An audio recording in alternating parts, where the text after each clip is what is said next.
ഈശോമിശിഹായിക്ക് സ്തുതിയായിരിക്കട്ടെ.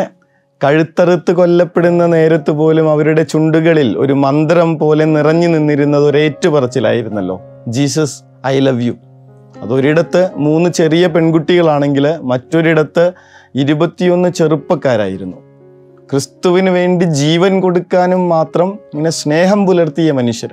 വചനം നമ്മളെ ഓർമ്മിപ്പിക്കും, നിയമാവർത്തന പുസ്തകത്തിൽ, നീ നിന്റെ ദൈവമായ കർത്താവിനെ പൂർണ്ണ ഹൃദയത്തോടും പൂർണ്ണ ആത്മാവോടും പൂർണ്ണ ശക്തിയോടും കൂടെ സ്നേഹിക്കുക. പിന്നീട് കർത്താവ് വിശുദ്ധ മത്തായിയുടെയും വിശുദ്ധ മർക്കോസിൻ്റെയും സുവിശേഷത്തിൽ ഇതേ കാര്യം കോട്ട് ചെയ്ത് നമുക്കത് വലിയൊരു ഓർമ്മപ്പെടുത്തലായിട്ട് തരുന്നത് നമ്മൾ കാണും. എന്നിട്ട് നമ്മൾ എന്താ ചെയ്തേക്കണേ?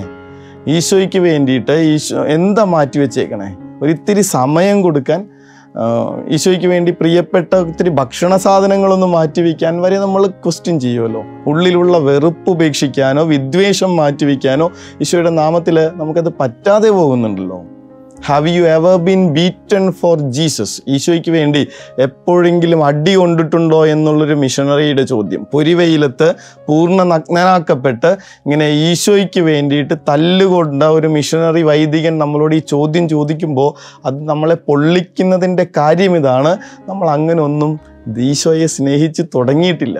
ഇത് ഈ പ്രണയകാലം അതിനുള്ളൊരു സമയമായി മാറട്ടെ എന്ന് പ്രാർത്ഥിക്കുന്നു. ഈശോ അനുഗ്രഹിക്കട്ടെ.